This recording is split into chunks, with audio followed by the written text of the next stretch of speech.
아멘.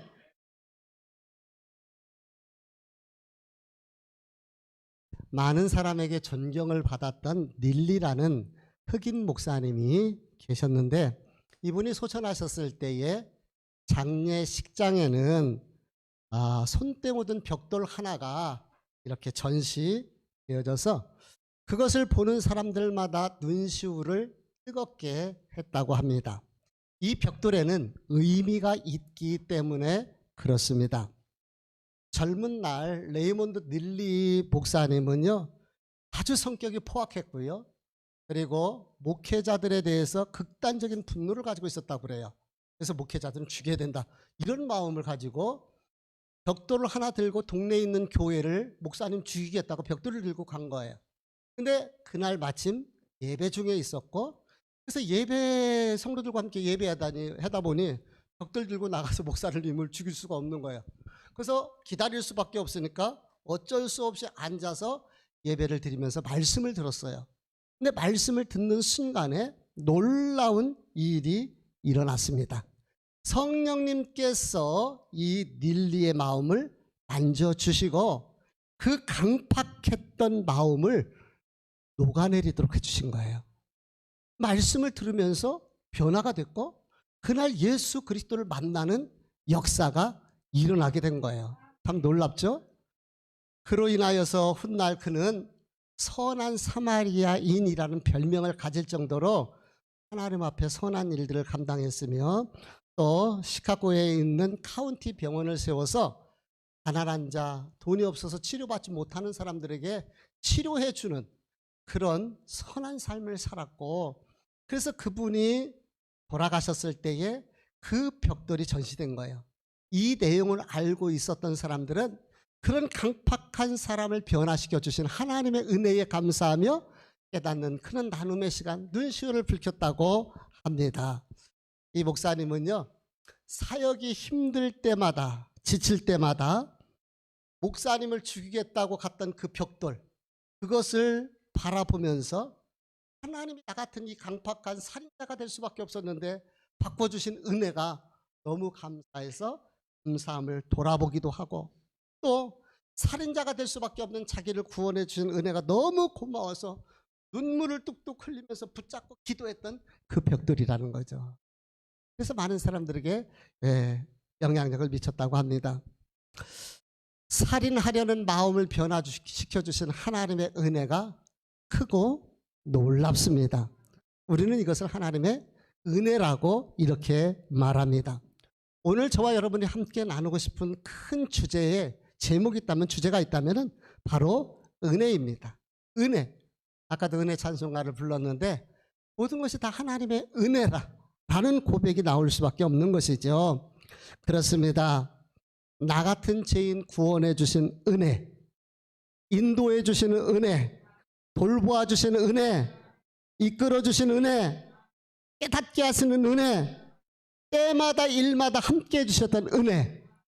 아멘. 우리 교회가 다음 주에는 설립 24주년 생일이잖아요. 하나님 앞에 감사하면서 예배하려고 하는데요, 오늘까지 올 수 있었던 것, 그리고 지금 함께 우리 성도들과 예배할 수 있었던 것 돌아보면은요, 진짜 하나님의 은혜예요. 은혜. 하나님께서 이끌어 주셨다고 밖에 고백할 수밖에 없습니다. 그렇습니다. 돌아보니 다 하나님의 은혜였습니다. 저와 여러분들도 하나님의 은혜 가운데 살아가는 성도들이 됐으면 좋겠고요, 은혜 가운데서 승리하는 삶을 살고요, 은혜로 행복할 수 있는 우리 성도들 되기를 원합니다. 오늘 말씀의 제목이 은혜로 삽시다예요. 우리 저를 쳐다보면서 은혜로 삽시다. 아멘. 사도행전 14장은 이방인의 최초 교회로 세워진 안디옥 교회에서 처음으로 바울과 바나바를 선교사로 파송하고 있어요. 그리고 두 분이서 비시디아 안디옥이라는 지역에 가서 복음을 전하면서 회당에서 설교하는 장면이 오늘 우리가 읽었던, 그리고 지난번에 3주째 이 말씀을 보고 있어요. 우리 42절 말씀을 다 같이 같이 읽어보도록 합니다. 읽어볼게요. 시작. 그들이 나갈새 사람들이 청하되 다음 안식일에도 이 말씀을 하라 하더라.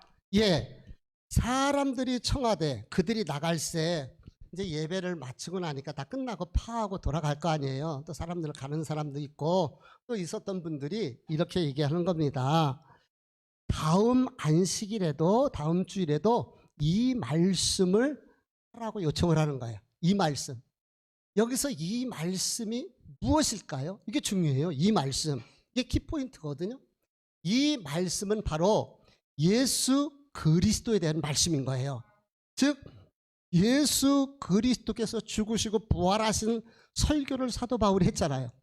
그 예수 그리스도에 대해서 예수님의 죽음과 부활에 대해서 좀 더 자세히 다음 주에도 해달라고 이렇게 요청을 하고 있습니다.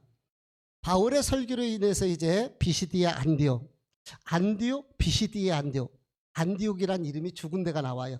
이 지방이 틀립니다. 그래서 비시디아 안디옥이라고 앞에 이렇게 붙여서 쓰는데요. 그곳에 예수 믿는 사람들이 생기기 시작했고 많은 사람들이 이제 바울과 바나바를 따르기 시작했습니다.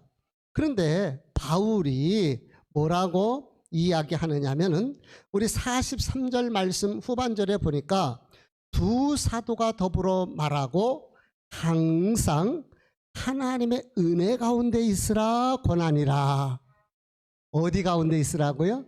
은혜 가운데 있으라. 하나님의 은혜 가운데 있으라. 이 말은 다시 쉽게 얘기하면은 하나님의 은혜 속에서 살아가십시오. 이런 말씀인 거예요. 하나님의 은혜. 성도는요, 하나님의 은혜 가운데 살아야 되는 거예요. 은혜 가운데서.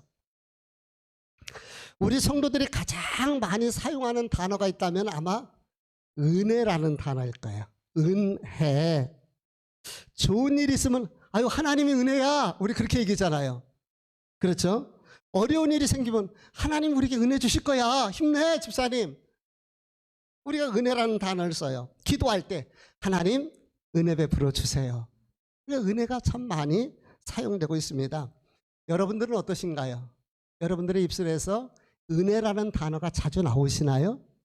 은혜라는 단어를 자주 사용한다는 것은 다 그런 건 아니겠지만은 그분의 신앙이 어느 정도 성숙한 신앙이라고 봐도 과언이 아니다 볼 수 있어요. 왜냐하면은 은혜는 깨달은 사람이 체험한 사람이 은혜라는 말을 쓰기 때문에 그렇습니다.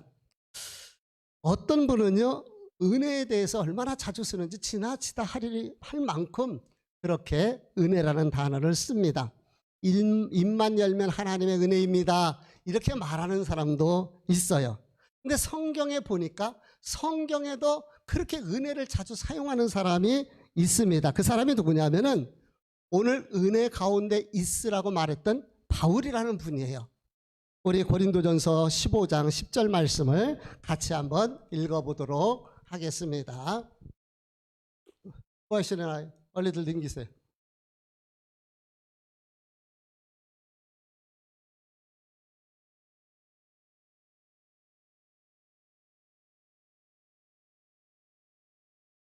없어요? PPT가 연결이 잘 안 돼요? 네, PPT가 잘 연결이 안 된대요. 제가 같이 읽어보도록 하겠습니다. 시작.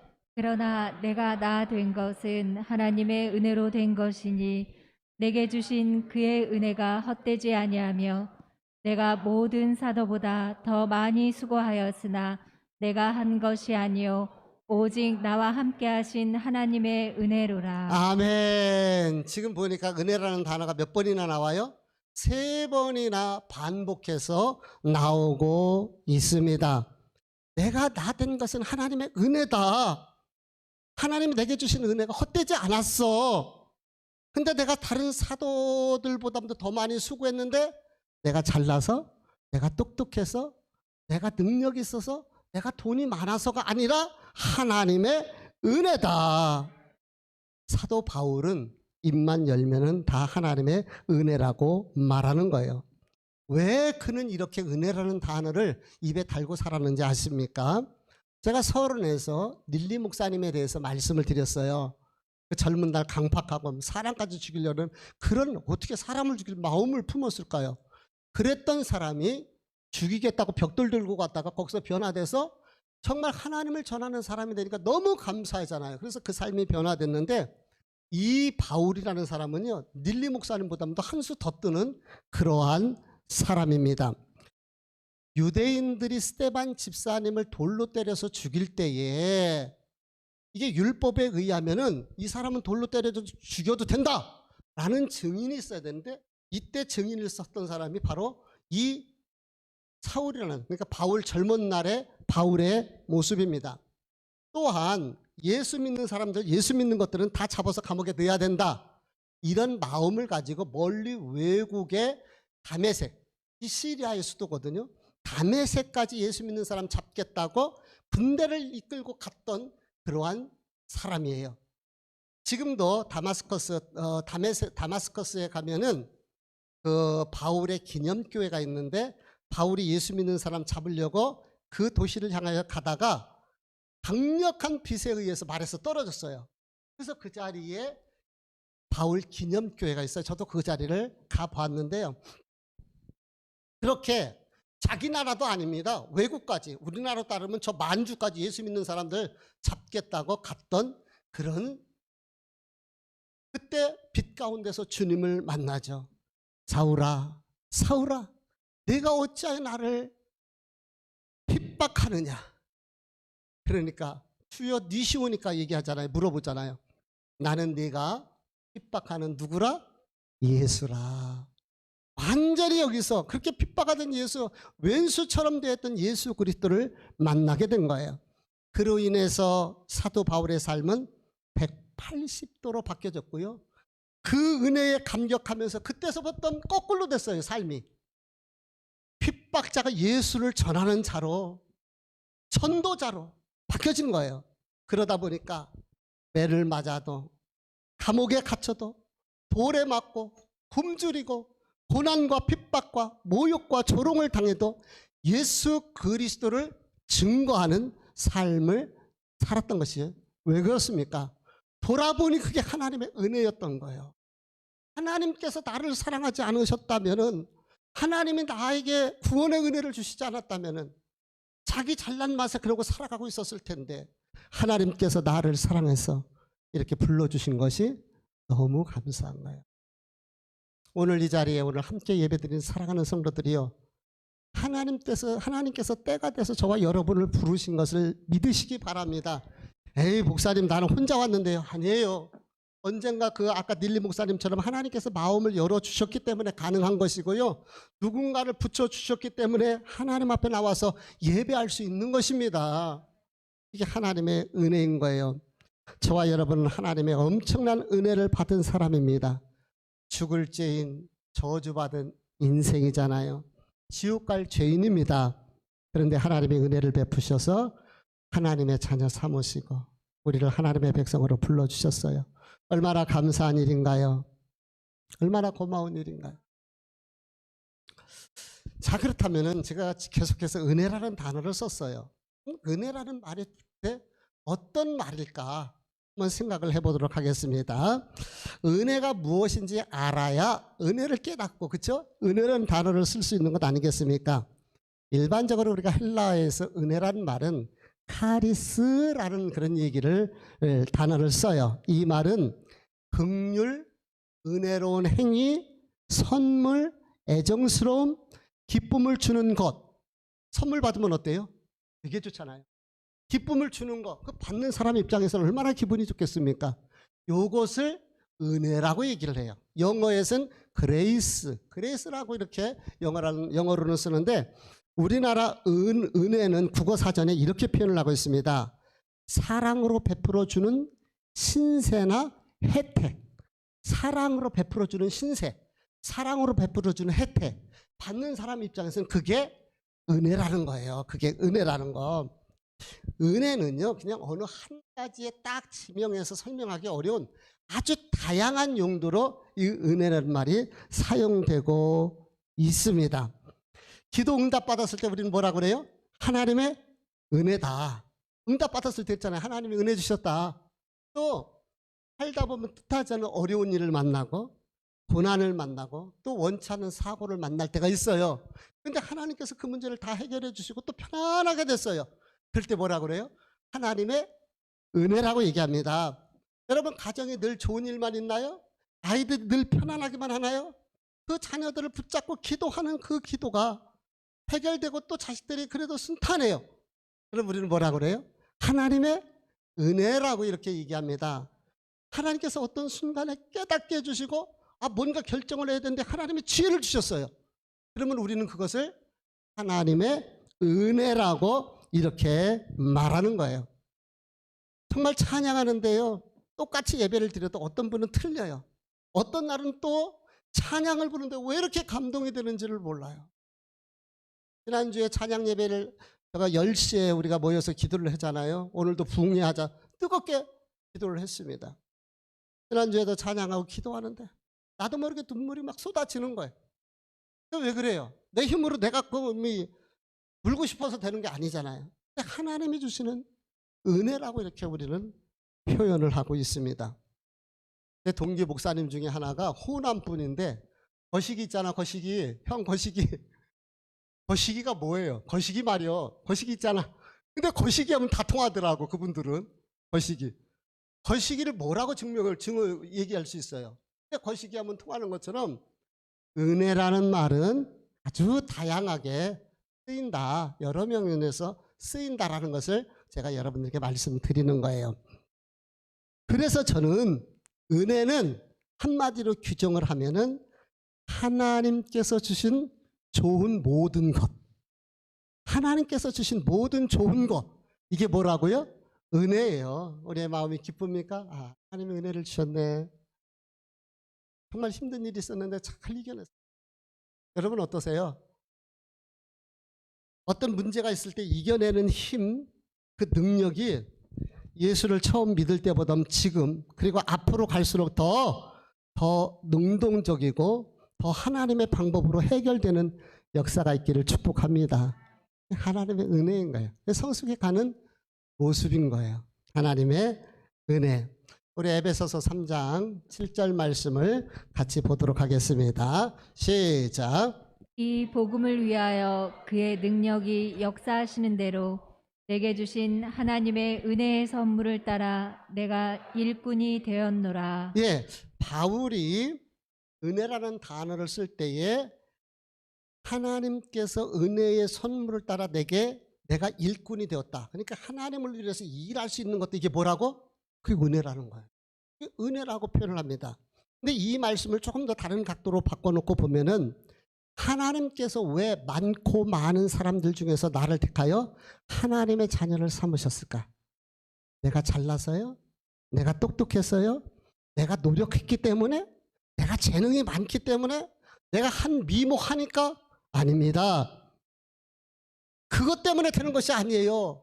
그래서 우리는 이것을 하나님의 은혜라고 말하는 겁니다.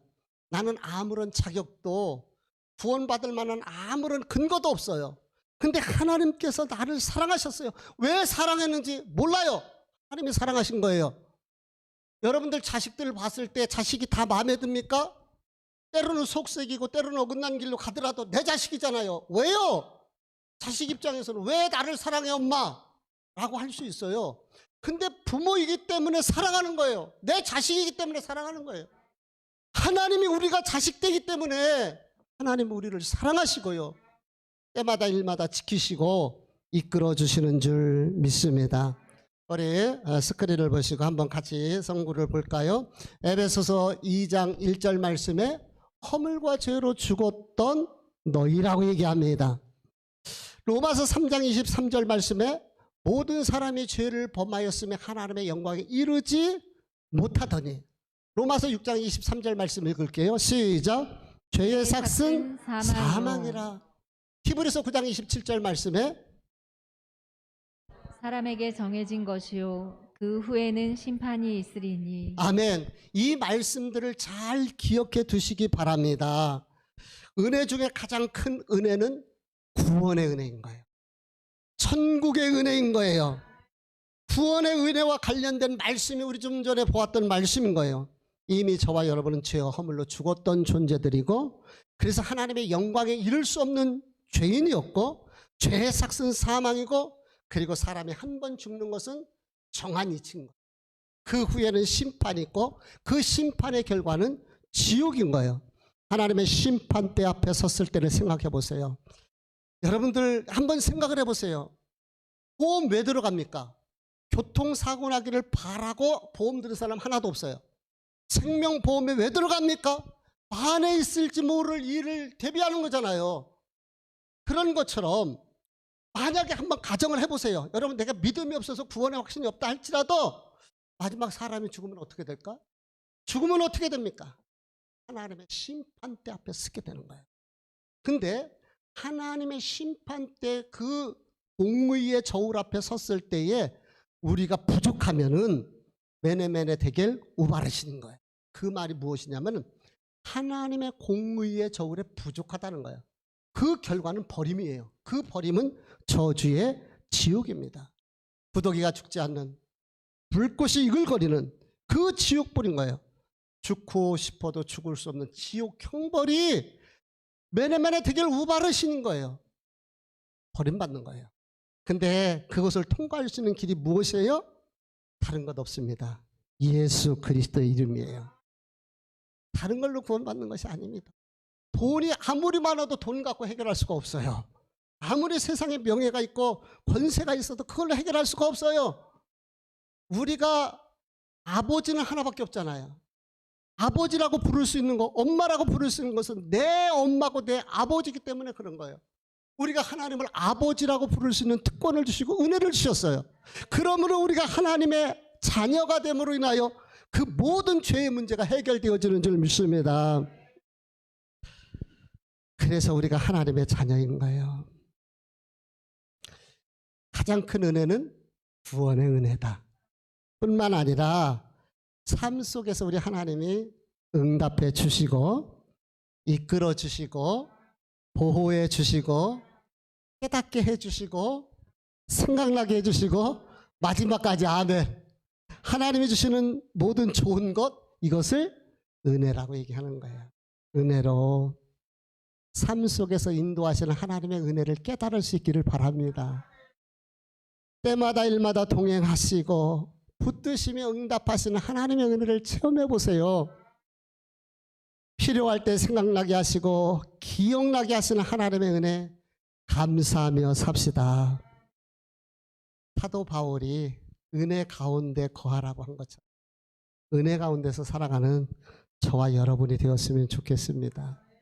자, 그렇다면은 은혜 받은 사람의 특징이 어떤 것인가 라는 것을 살펴볼게요.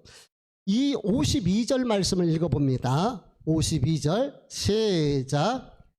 제자들은 기쁨과 성령이 충만하니라. 아멘. 뭐라고 말씀하고 있습니까? 제자들은 기쁨과 성령이 충만하리라. 얼마나 행복했으면은, 얼마나 좋았으면은 기쁨이 충만하고 성령이 충만했다 그랬을까요? 여러분, 날마다 기쁨이 충만하신가요? 충만할 수 있기를 바랍니다. 기쁨이 충만. 충만이라는 말은 차고서 넘친다라는 얘기예요. 그러니까 기쁨이 차고 넘친 거예요. 얼마나 행복하고 좋은 일이 많으면 이렇게 기쁨이 차고 넘칠까요? 바울의 삶이 얼마나 행복하고 좋았으면 기쁨이 차고 넘치느냐 말이에요. 그런데요, 아무리 봐도 바울의 삶은 그렇게 우리가 생각했던 그런 행복이 아닙니다.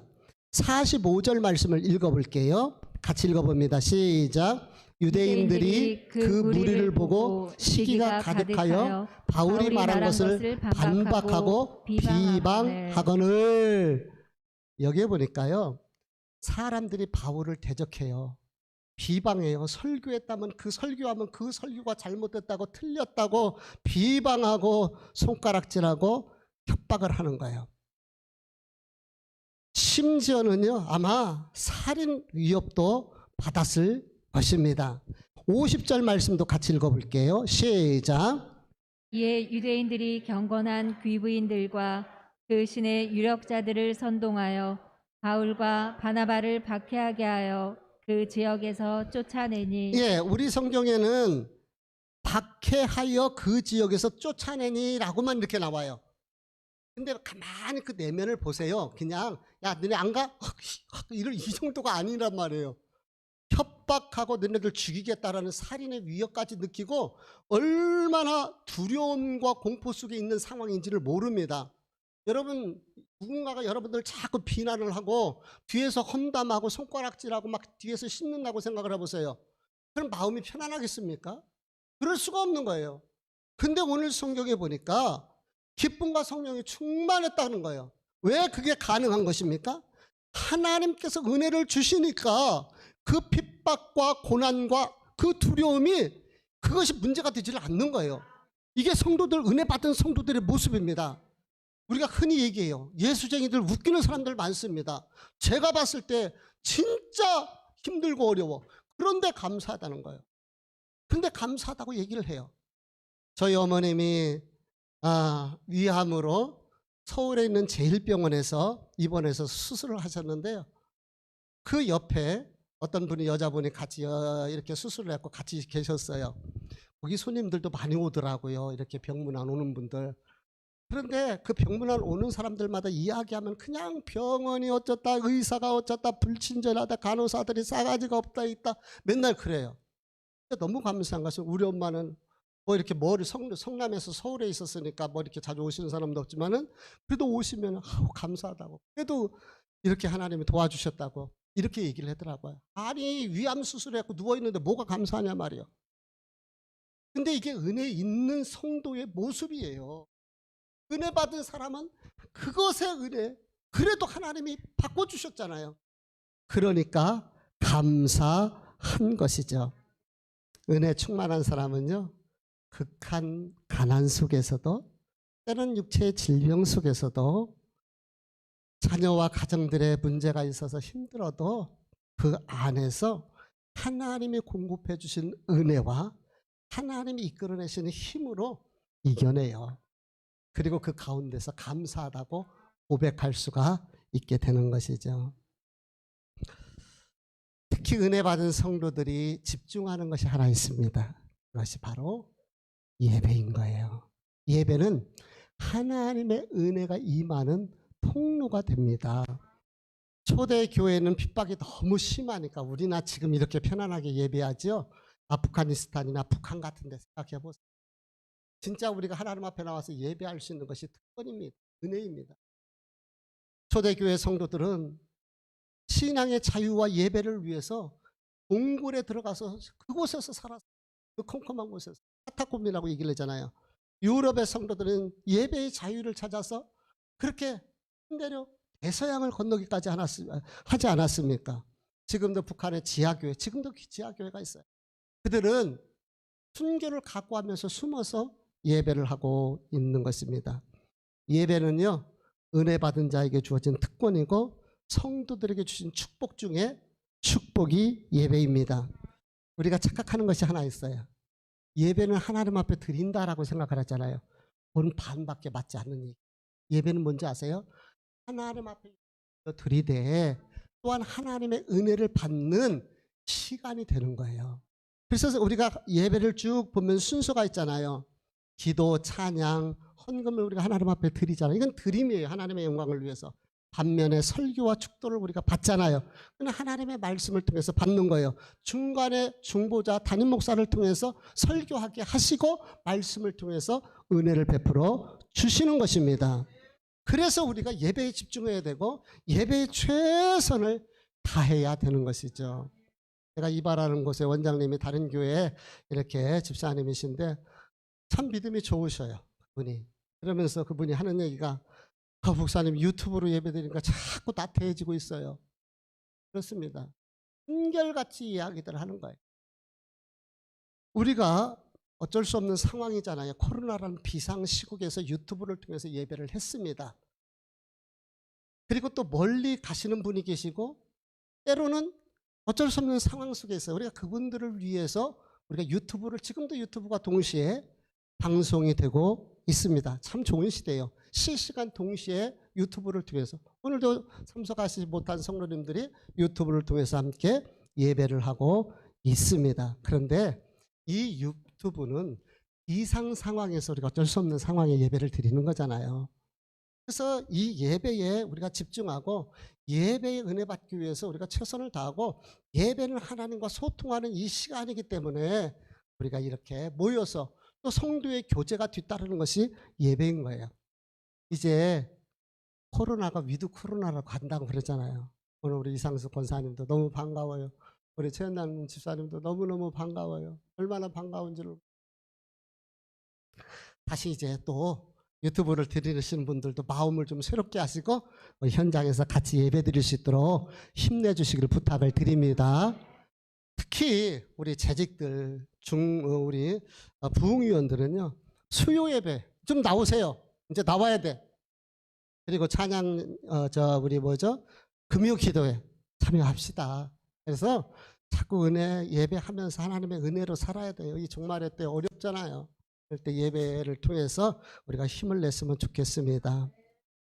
예배가 흔들리면 신앙이 흔들리고, 예배가 약화되면 신앙이 약화되고, 예배가 죽으면 신앙이 죽어요.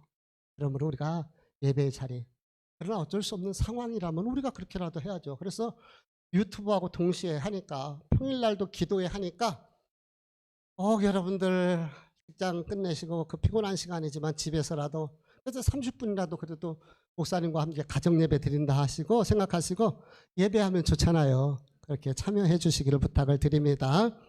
내용을 정리하면서 결론을 말씀드립니다. 아까 찬송가 143장을 우리가 함께 불렀는데 이 찬송가를 지으신 분이 아이작 와츠라는 목사님이에요.